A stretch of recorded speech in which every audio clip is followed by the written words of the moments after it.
Okay, good morning, everyone. So I'm going to have to shout, I guess, to be heard. Hopefully you can hear me in the back. If not, maybe you can move forward because the audio system's not working.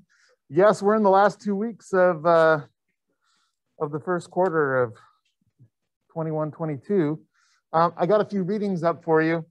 You should take a look at the Cal Water blog on rockfish. There's links inside Canvas on the you know, where I put the assignments. There's the modules. Also, you might want to check out just briefly chapter 21 in Healthman, which talks about reproduction. It gives you some background. Again, look at the pictures, skim it. I'm going to talk a little bit about reproduction, but we've been discussing it all quarter. So hopefully you have some understanding of it. I'm going to talk about reproduction as it applies to fisheries in particular over the next couple of days. So that might give you a little bit of background. And then finally, there's an article, there's a scientific paper on 10 commandments for fisheries, which is an easy read, and I'd like you to check that out. And then there's a video on barotrauma, which is sort of cringy, sort of funny. It's got Ray Troll in it, who's the fish artist, the fish fanatic. I went into it skeptical, but I found myself chuckling. And it's interesting, it's informative as well. Your poem's due on Wednesday. The blogs are due next Wednesday. And then our final meeting is next Friday. And that's when we'll have performances and awards and a little bit of talk about fisheries as well. Yes. So rockfishes, we left off talking about rockfishes, and I asked you a question about a bunch of stuff I've been talking about, and you looked at me in like slack-jawed consternation. And so I'm going to try and fill in some of the gaps on that story and help you get to where I'm thinking about rockfish diversity and recruitment and fisheries. So a quick flyby on some of the diversity of rockfish species. These are all separate species. There's the Boccaccio, which is considered to be one of the most overfished fishes. Hi, greetings. I talk loud, but maybe this takes a lot of air. Yeah.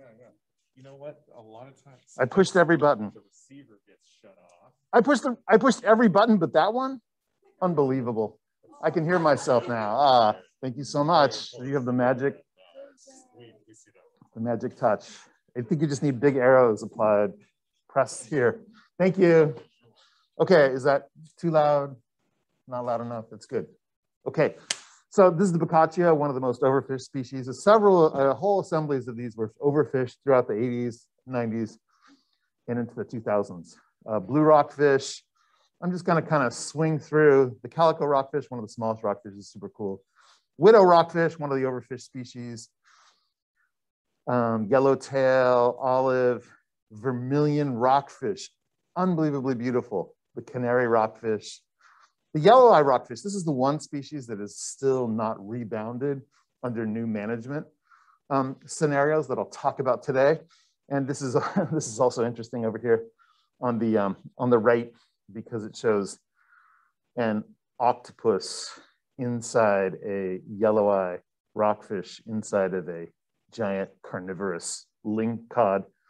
Just giving you a little example there of the California current ecosystem. Kelp rockfish, grass rockfish, quillback, China rockfish, honeycomb, rosy rockfish, starry, tiger, sort of extraordinary with the stripes, treefish, which is another rockfish, all these different species. And once again, it's a really interesting example of, there's a glow stick in here. Party, it's Burning Man. So no, it's burning fish. Sorry, I got distracted. So once again, acanthopterygian speciation, this whole idea of these species diversifying and then maintaining separate genetic stocks such that they can speciate and maintain species. Well, of course, we're just getting a snapshot of it. Some of these species will further diversify, some will crossbreed and hybridize and probably converge. But it's just an interesting way to look at not only fishes, but also the California ecosystem, what seems to be a sort of, allopatric systems, again, as I mentioned, is where there's a physical barrier dividing species. And in the case of the giant pool of the Pacific Ocean, it seems like it's sympatric. There doesn't seem to be a physical barrier, but there are many types of habitat differentiations. And they include temperature and substrate and coastal fronts like the Channel Islands, hydrodynamic fronts like the Davidson Current, the California Current, the California Gyre or California Countercurrent. These all create structure. And so there are physical differences in the habitats. Here's a graph that shows you the depths at which pelagic juveniles recruit or enter the adult population. That is when they go from being larvae that are free swimming to being sort of benthic associated species. And you can see here that there's a real range in depth across these. And so some people speculate it's kind of like MacArthur's warblers, that we have species that look very, very similar to each other. And this is a different take than Darwin's finches, right? In the Darwinian idea of the finches in the Galapagos, there's actually these physical differences that were manifested because of how they were interacting with their environment or getting food. In this case, we have species that really look the same, but they've managed to partition habitat physically. Hasn't really altered their physical characteristics so much, and yet their genetic stock is quite different. And so MacArthur speculated, who was an early ecologist back in the 50s. If you haven't heard about him, you probably will if you study ecology further. So he speculated that some of these warblers maintain their genetic differences by inhabiting different parts of the tree. Likewise, on our coast, we've got rockfishes inhabiting different parts of the structural characteristics of our offshore environment. And you can read a little bit more about that in this rockfish blog that I put on your reading for this week. And it's a fun, short read, and hopefully you find it interesting. So basic rockfish biology, to impress your family for Halloween. Well, you missed the Halloween mark, but Thanksgiving, you can impress your family for Thanksgiving. They're very long-lived species, extraordinarily long-lived species, like Galapagos tortoise, long-lived species in some cases, not all of them. They have episodic reproductive success, which I'll talk about a little bit more. They're live bearers. They have really high fecundity. And they have pelagic larvae that float around in the California currents and in the upwelling offshore currents before they recruit down to the benthic population. They're major predators on fish and especially invertebrates, really important for coastal food webs. When the rockfish go and have a successful year, everything else does too. And they're very high in species richness. And they're a major part of what we call the ground fishery. The ground fishery off California includes mostly rockfish, but to a greater degree, especially lately, the flatfish fishery and the white fishery as well, which is an offshore pelagic species. And the rock fishery was extraordinarily productive through the 1980s. It really began the commercial catch. So on these two plots here, this is the top plot is 1920 through 2000, probably 2005 there. And then the lower plot sort of zooms in on the last few years. That is from 1970. It's not working. From 1970 on is what we see in the bottom plot. So the black bars are represent total catch in millions of tons. And the gray bars show the sports fishery in millions of tons. And you can see that the commercial catch began actually back in the 1920s and ceased in the 1930s because fishing offshore was a dangerous prospect. And they shut down fishing because of the war, right? California essentially went dark for a period of time to minimize the prospects for an invasion. And most people were in the war effort as well. But post-war, the rock fishery took off and it exploded quite rapidly, initially with a commercial fishery. And then by the 1970s, California had achieved a level of affluence and access to offshore fisheries that people were buying boats and scuba gear or snorkeling gear and going out and either fishing or spearfishing rockfish. And the sports fisheries, you can see, took off and became even more dominant than the commercial fishery. And this may have been when the rockfish's woes began. So by 1980, there was a huge increase in catch. And what's not shown on these plots is that effort had multiplied many, many times. And in some cases, even though there was increased effort, there wasn't any, there were limited catches, or catches were rising, but not at the level that would be corresponding to the amount of effort that was being applied. And so people started to get concerned. And then also couched inside of that, these total numbers don't completely tell the story, because even though people were still catching fish, they weren't catching the same species of fish, which meant that they were switching their effort from one species to another species. And as I just told you, different species have different life history strategies and are very, very different ecologically, and their populations are separate. And so it's possible to fish down one species like the Boccaccio, which pretty much hit rock bottom, was disappeared from catch, from being the dominant rockfish catch in the commercial fishery to being almost zero, even while at the same time people were catching lots of rockfish. And so this is called serial overfishing. And there's two kinds of serial overfishing that occurs. One is spatial overfishing, and that has to do with the scale that you're looking at. Ecology and fisheries always tend to be scale dependent. Understanding a population requires getting at the right scale of the population.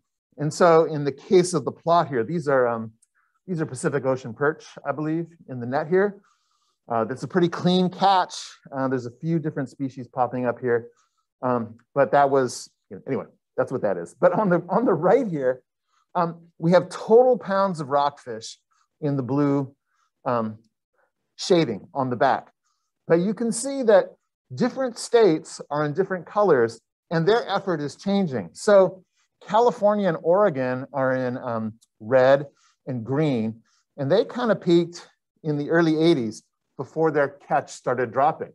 But fishers, doing what they can to hustle for a living, shifted their effort back up to Washington and even offshore of Canada and even Alaska. And so a lot of fishers go back and forth from California and Alaska, hauling their boats with them. And so you can see that the populations were peaking at different times. And in the case of Alaska, there was a boom and then there was a bust, because Alaska is really on the far edge of the rockfish distribution and probably couldn't sustain the amount of effort that was being put on it. So that's spatial overfishing. There's also taxonomic or target dependent overfishing. And in this case, you switch from one species to the other. So in the 1960s, if I'm reading this, so this is these gray dots along this line here. Doesn't work that well. That's the Boccaccio, the one that I just talked about that was really overfished. And you can see by the early 1970s, that population had really sunk. But people had switched. Also this population, the canary rockfish, cow cod, this is the cow cod here. They tanked, but not quite as rapidly. And right around the early 1970s, though, people saw these, it was harder and harder to catch those, and so they switched their effort. Or they just inadvertently started catching other species. In this case, it was the canary rockfish, which at one point up here was very populous when it was unfished. But when people switched its effort, you can see here, the canary rockfish started really declining as well. Same thing with these other species here, the Boccaccio, and I think that's the widow rockfish. Both widow rockfish, I guess, went through a period of being targeted and then not targeted, and then it collapsed. All of them, though, by the 2000s, really, by the 90s, had collapsed to what people considered, or the scientists considered, to be the overfished threshold. It simply wasn't, they're switching from one species to another, the total catch was intact, but some of these species seemed to be disappearing even while there was an active fishery. And so the problem with this is that supply and demand markets often de-incentivize appropriate management strategies, right? Because even though even though more and more effort was being applied to catch a species that was increasingly rare, which you can see the decline in catch here over time for, this is not just for the rockfish ground fishery, but for a whole bunch of different species that comprise the California fisheries. Even as stocks were declining, the value of those stocks were increasing. And so this promotes a lot of pressure to overfish stocks and ultimately ends up in this idea of fishing down the marine food web, which is that poly paper that we talked about, where larger predatory fishes become rarer and rarer, and they become smaller and smaller as they have fishing pressure, eventually becoming so rare that they're not really a target catch. And they're supplanted by smaller fish, which are then overfished, which are supplanted by invertebrates, which tend to be R-selected, and they tend to be highly reproductive, until finally you end up with just jellies. We, in California, you can see here, this is what's happening a little bit with the intensification of catch. You can see that the CPS are coastal pelagic species. Coastal pelagic species declined really dramatically, by the 50s and 60s. An effort switched to the light blue, which is the ground fishery here. And then in turn, those started declining. And ultimately, towards the last couple of decades, the main catch are squid, pelagic squid. And so the value of each one of those fishes increases as rarity increases. And it's basically supply and demand. Does that make sense? Okay.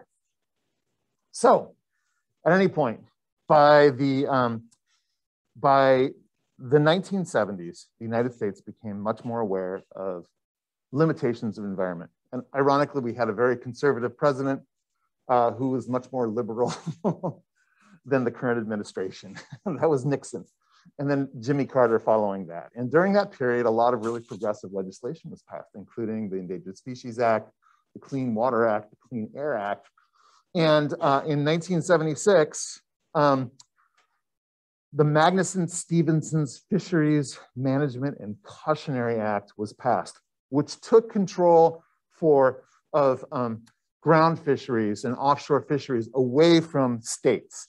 Before that, it had been managed largely by the states and often was mismanaged. And so federal oversight was increased much more aggressively. They became a partner at the table in terms of managing fisheries, offshore fisheries. And the Magnuson-Stevenson Act invoked this idea of a precautionary principle so that you should manage your stocks more conservatively than you would be able to extract the most money from. And they also established, and we'll come back to the precautionary principle probably on Wednesday. They also established fisheries management councils, which had members from fisheries, from states, from the federal government, and other people who had a stake and designed sustainable fisheries plans. So this is back in the 70s. In 1982, the Pacific Coast Groundfish Fishery Management Plan was established. And it took a long time for these things to gain legs. It wasn't until 2000 when the West Coast ground fishery was declared a federal emergency and 10 species were designated as overfished. And so it took that many years between the 80s when there was the boom time to finally acknowledging there was a problem, a couple of decades. And then things started to move quickly. In fact, the last time I was really deep in this stuff was around 2002 when I was studying this. And since then, the feds instituted a permit buyback program, which was designed to reimburse fishers the cost of their permits, which were quite expensive, to try to get them out of the fishery. And then in 2011, they did something that was really, really progressive and had been argued for decades, this idea of an individual fishing quota. And essentially, an individual fishing quota says you get X number of fish and you can catch them whenever you can catch them. Before that, there had been openers where people were essentially, the state or the feds opened up a 24 or 48-hour period of fishing.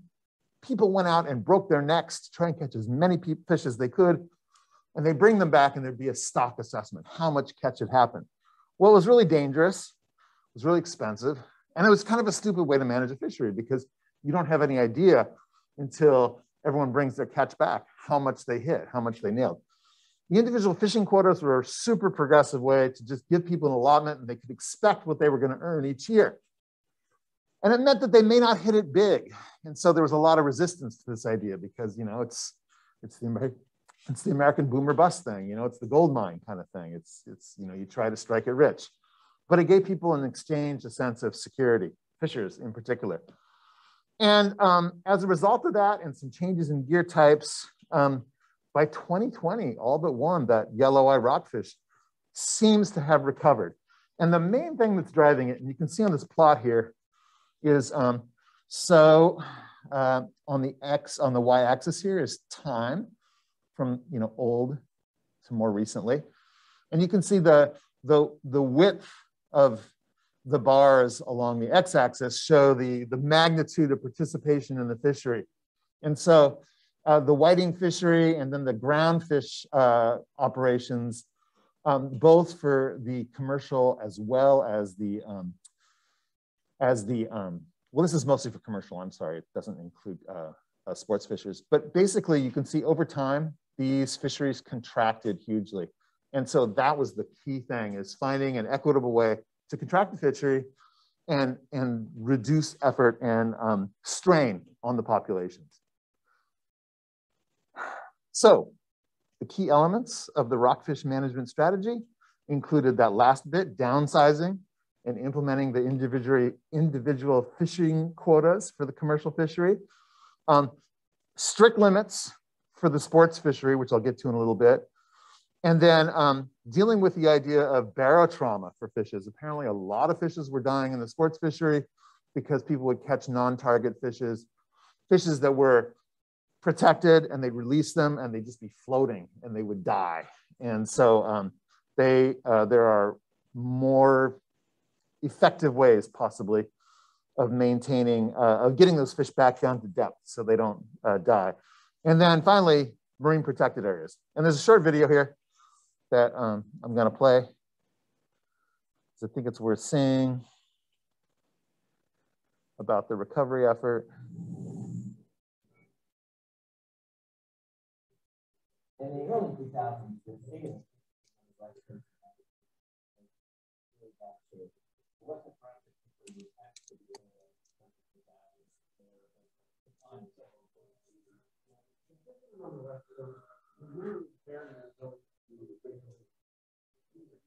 to a lot of people. So the need was obvious that something had to be done. I fished out of Newport, Oregon all my life. And at that time, we just went fishing. I didn't really understand a whole lot about the management of things. I didn't understand how they set quotas. In the U.S., our local seafood is some of the best managed in the world because our fishermen must abide by limits on how much of a targeted species they can catch. Regional management councils set these quotas using information from the previous seasons, both from the fisheries themselves and dedicated scientific surveys, along with environmental data that may affect reproduction and survival rates. One of the big problems on the West Coast back in the late 1990s was that this information was fragmented and incomplete. The issue there was these surveys weren't always conducted annually. They were often conducted only along a portion of the coast at a time by larger Alaska class boats that typically didn't spend much of their time fishing along the West Coast. And we weren't able to track the abundance of these species as closely as we would have liked. So in the late 1990s, NOAA Fisheries partnered with the local commercial fishing fleet aboard the smaller trawler. By working with local boats and captains and crew that know the fishing grounds well, you're going to maximize the amount of habitat that we're able to sample. This cooperative research partnership surveys from the Canadian border down to Mexico and has continued to improve the quantity and quality of data collected. Trawl maps are outfitted with multiple sensors to measure the real-time catch information together with oceanographic conditions. And on board, the wireless network connects measuring boards, scales, barcode readers, printers, and touchscreen computers to maximize efficiency, and in turn, the number of sites that can sample. Annually, we see approximately 635 different species We also collect about 120,000 fish lengths, and these are very valuable for the stock assessment. So 600,000 or 800,000 a year on the West Coast, done by industry and the science community. It's awesome, and it has just steadily gotten better. While trout fishing is well suited for flatter, soft bottoms, there's a lot of rocky, high relief habitat along the West Coast, which attracts different communities and species. This is especially true along the coast of Southern California. We were being regulated on a couple of overfished groundfish, Boccaccio and Calcott. When this all began, one of the biggest problems was the trawl nets couldn't sample the habitat that these fish live in. And after speaking with local sport and commercial fishermen, the idea was to pick along and sample these habitat. The book Flying Survey, which began in 2003, involved 250 vessels that gave out 200 predetermined samples. Combining these two survey methods, stock assessors have a much more comprehensive data set for the whole West Coast. The stock assessment has become more robust over time, and that's due to an improved understanding of the biology of the stock and more data. Now that we have a survey that has persisted for 20 years on this coast, we're able to look back, and what we've learned is that our perception of the past is constantly changing as you get more information. The management of West Coast groundfish is in a much better place now than it was 20 years ago. We have a much better handle on overfishing. We're able to put in place the right management for the right species at the right time. Since the early 2000s, when 10 species were designated as overfished, all but one has been rebuilt. And that final species, yellow-eye rockfish, is trending positively. It's absolutely worthwhile for us to do this because the research that we're doing, the information we're getting is critical to our continued existence. It's important to have a fishery that is going to continue. In fact, one of the guys had asked me the other day on the boat, do you think there's a future in the fishery? And I said, I think the future's better now than it ever has been. I really do, and I believe that.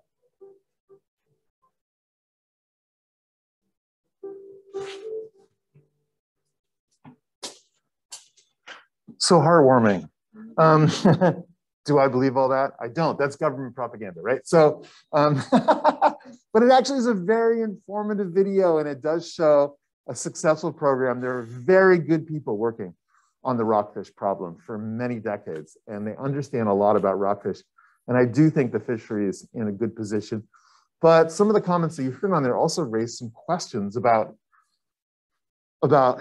both the decline or the perceived decline and the recovery.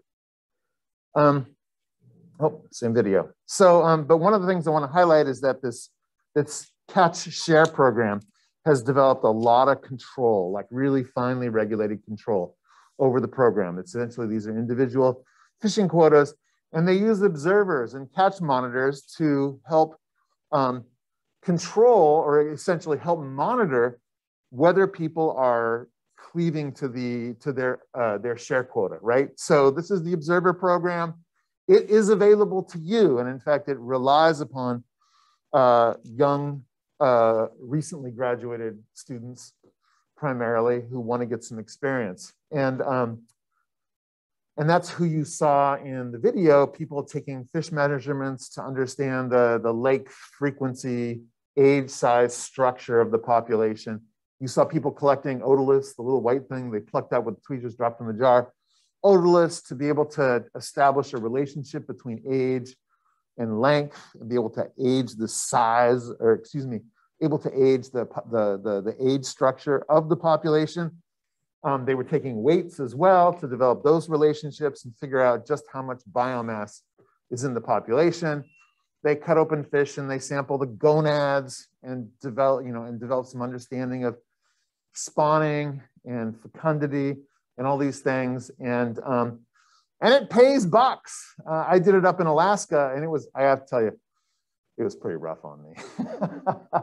I was out in the ground fishery in the Bering Sea for a couple of weeks, and it was rough going, but I made a lot of money. And I would tell you, if you're if you're brave and bold and want to make some money and get some experience, it does really keep the fishery going. Not all the captains are like those nice progressive guys that you saw in that picture there. And they're also paying your salary.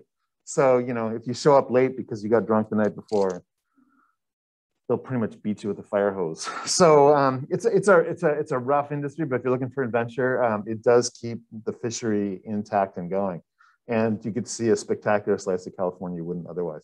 So anyway, that's the Observer. It may not, I don't know how much longer it'll be around because electronic surveillance is coming everyone's way, right? So they're going to be, you know, they've been pushing for years to install mandatory GPSs on the boats. A lot of them already have it. And then cameras to monitor catch as well. So I don't know what the fate of the trajectory of the Observer, probably a much more limited program.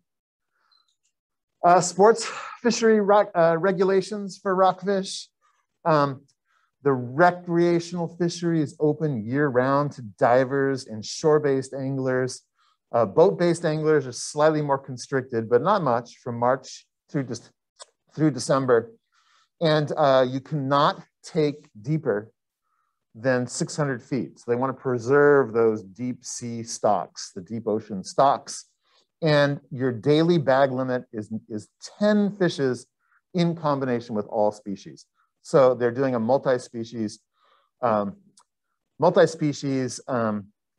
essentially management strategy. And that includes not just rockfish, but also cabezon and greenlings, right? And then there's extra limits for vermilion rockfish and yellow eye rockfish, which are still very much overfished. For those fishes, along with cowcod and bronze spotted, you got to return them. And the way to return them is what we'll talk about next. Barotrauma is a major issue because if a whole bunch of really sensitive species are being caught accidentally and you try to return them and they die, it's not going to really help the fishery. And apparently, it has been a large enough issue that scientists have put their energy into solving it. So this fish, you can tell it's got barotrauma because its eyes are popping out of its head, the body is bloated, and that's its stomach sticking out of its mouth because the swim bladder has expanded so rapidly that it's pushing its guts forward. And so, so now it's still a voluntary program, but the agencies are requesting that that people use deep sea releases.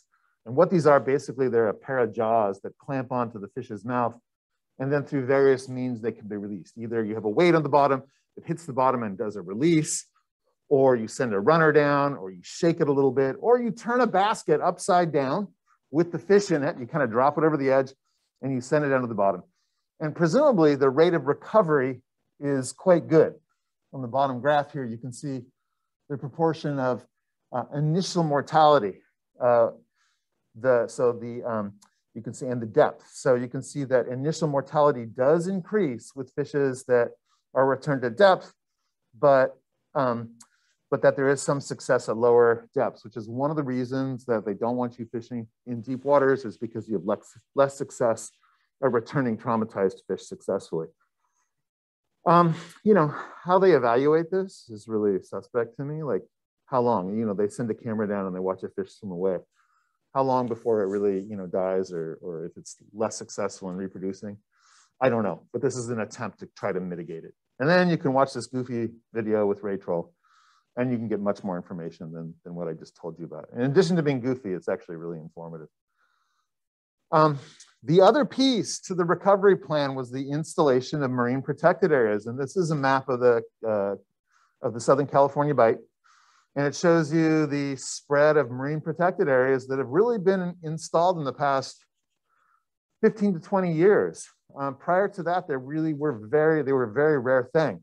And it was quite controversial in the early 2000s for various reasons, because, you know, it's because it's the times. Everybody has an opinion about things, right? So it was very controversial. There were a lot of people who were concerned that it doesn't assist mobile species or pelagic species, that once you establish a robust population inside the reserve, that fishers will just come up and fish the line, they'll fish the boundary, which removes any advantage of the marine protected area seeding populations, that is exporting fish to other sites. There were concerns that there would be reduced recreation opportunities on prime sites like the Channel Islands, which you can see. Can you see? These are the Channel Islands up here. People can cheat. No one likes people who cheat. It makes people really upset. And there are also arguments that it just wasn't a holistic management system. And all those things are perfectly legitimate. An MPA doesn't really work unless it's incorporated into a holistic management system. But that's what they've done with the individual fishing quotas and the establishment of these MPAs. Essentially, they provided recovery areas for more mobile fishes to be able to take refuge and to feed without being killed, so that you separate essentially foraging opportunities from high-risk mortality areas. And for long-lived sedentary species, it provides a really important source of propagules for future populations. Now, the larvae of almost all these fishes are pelagic. So they're going to go out once they're spawned. The larvae go into the water column and they're distributed along the coast at various spots. And where they settle out is not going to be at the same place where their parents were. Nonetheless, a fraction of them will, and those fraction will be retained in the MPA. And presumably, the theory goes that they'll be able to recruit in other places and you'll have more potential recovery. And if they land in another protected area, they'll also be much more protected. Also, it protects the physical reef because trawling, depending on the gear type, can be very, very rough. You saw in the video the jagged nature of the reef. Well, the draggers at one point, you could see the tracks of the draggers at one point on the seafloor, and it was just a mess. They were really messing up the reef, which affects a lot of species, not just the ground fishery. So it helps protect the reef in key places. And then, of course, it protects biodiversity because nothing's getting fished there. And there's even been some proposals that we should put aside like 10% of all marine areas. Just 10% of the oceans should be set aside for fishes. I find those really provocative. The truth is, it seems like MPAs are working. It's a really good idea. And in spite of the controversy, they've been really, really successful programs. And now that everybody's gotten used to the change, I think people are really on board. It's a place where you can at least aspire to kind of reverse the shifting baselines. And you can kind of see a reef that is basically untouched, at least a small section. So ultimately, conservation and management implications. Rockfish are very easy to overfish because of the whole problem of serial overfishing. And of course, the fact that they live a long time and the fact that they only reproduce periodically because of that long life. Species have to be managed together because they're mixed populations. And if you don't manage individual species as well as collectively the whole fishery, you tend to, because of serial overfishing, you tend to nail one of the species while targeting another. Marine protected areas are really important. There's a recovery strategy. And of course, we need more information to manage these populations. More research is needed. And the commercial fishery has reopened in the late 2010s with new management approaches. Yes. Do you think that educating like fishermen is like I don't know, it doesn't really feel like, because like in that video, right? They're like, well, now I know about my it doesn't really seem like that would actually do anything. You've just seen if that changes. I think it has a big impact, actually, because a lot of it's just dialogue, mostly like in my experience in both environmental and other public resource problems, where you have like, this is like a tragedy of the commons kind of issue, right? Everybody's got their stake and they're going after it. The fishermen, especially once they got over being really pissed off by being displaced from their fishery, they realized that there was only one game in town left, and that was to work with scientists. And so it really gave a number of fishers an opportunity to work with the other side, to work with professionals. And I think that a lot of that association really helps develop a good dialogue, at least on the surface. And even if it's not entirely heartfelt, it tends to move people along. It's really, the opportunity to discuss perspectives, even though it often breeds immediate or initial resentment, ultimately tends to resolve, especially for subsequent generations of fishers, in some sort of acceptance.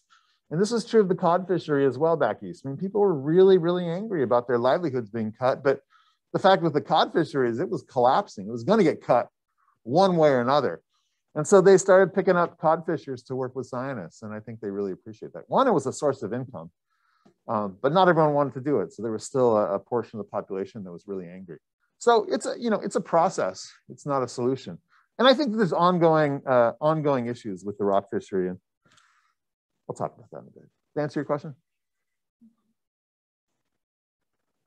So a little bit more about where I started this, I was talking about ocean current patterns, and we were looking at this particular species. These are the sheephead, looking at patterns of sheephead recruitment across the coast of the Californias, Baja and Alta California. And people were looking at the recruitment rates at these different islands offshore here. And down off the coasts, farther south, the most consistent populations that were recruiting tended to be offshore off Baja California. And you can see that every year they had pretty successful recruitments. This is not the case for the northernmost population. Up here in the California Bight, San Nicolas Island would have periods of semi-successful recruitment, and then they had periods where no fishes were recruiting at all. And then they would have, again, periods of recruitment. So what's going on here? Guesses, threats, ideas, something with the California current ecosystem. We've talked a little bit about how pelagic larvae, so when a fish is reproducing, the larvae go into the pelagic water column and they get distributed wherever the water takes them. In California, we have a thermal gradient. It's warmer down in the south and it's cooler up at the top. This tells me that sheephead are probably, what, a warm water species or a cold water species? Yeah, they're warm. And so, San Nicolas Island is probably at the upper end of their range. And so conditions are only going to be appropriate for them at certain times, during certain years, particularly during El Nino years. And so the most successful periods of recruitment are when you get these bursts of warm water. And true enough, in 1983, in that period around there was a really big El Nino year. It was one of the first notable periods. And that slug of warm water opened up a major recruitment event. That is, the larvae may have been up and down the coast, but they were only able to successfully recruit and become adults during that really warm period. So that's how this idea of larval distribution, temperature, and the coastal ecosystem tie in together. And of course, this is what informs some of the challenges with the rock fishery. Where are they coming from? Where do the larvae go? What's the source of larvae? What's the center of the population? And what are the rates of recruitment? Another issue this is another example actually that I brought up, were these different guilds of fishes. So we have this sort of mid-water assembly of species. We'll call it the mid-water complex of olive, yellowtail, and black rockfish up at the top here. And then we've got the benthic solitary groups, the kelp rockfish, the gopher rockfish, and the black and yellow rockfish. The ones up on top here, the mid-water complex, have a really long larval period of their larval stage. The ones on the bottom, it's much shorter. So if you're in the water column for many, many months, 3 to 4 months, that means that you're relying on conditions to be somewhat constant, somewhat supportive.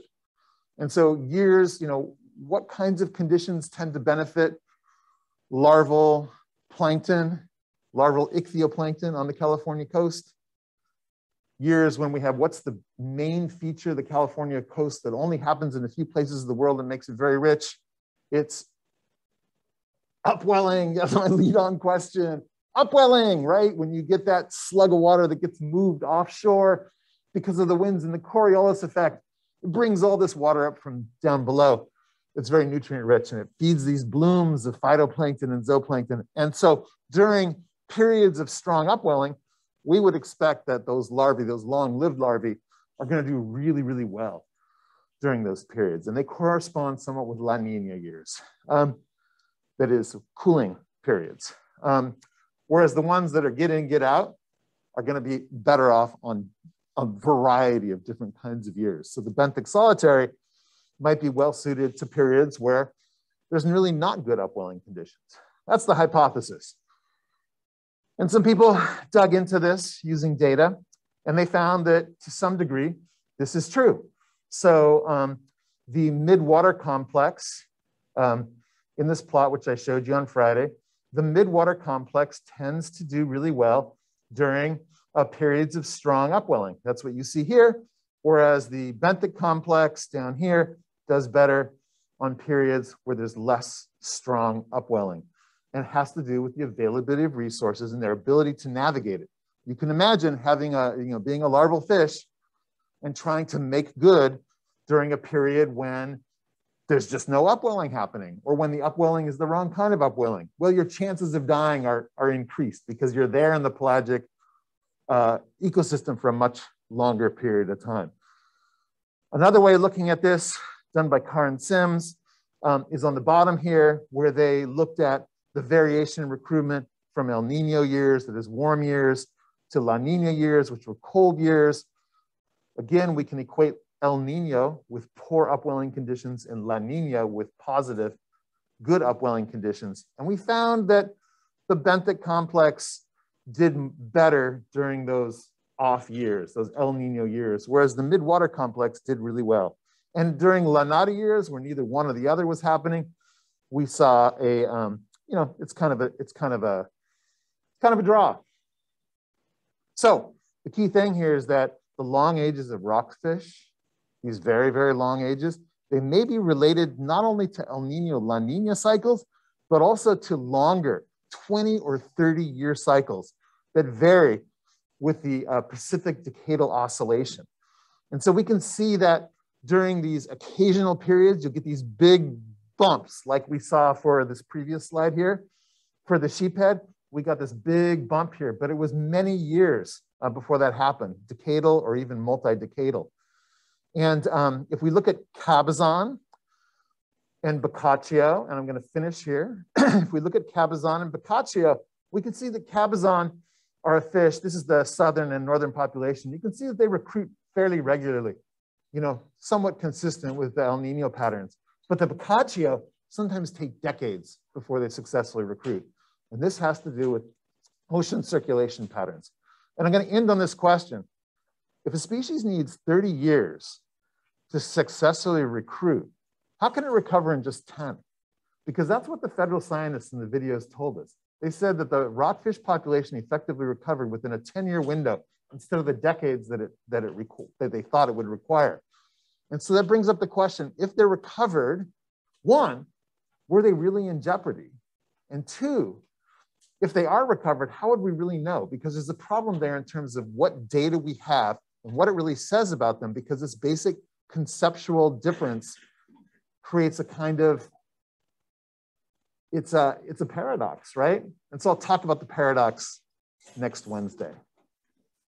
Also, there's a participation credit online. You can see it. It has to do with what I just spoke about. It should be easy for you, but do get that. It'll be important for the final exam. Thanks, everyone.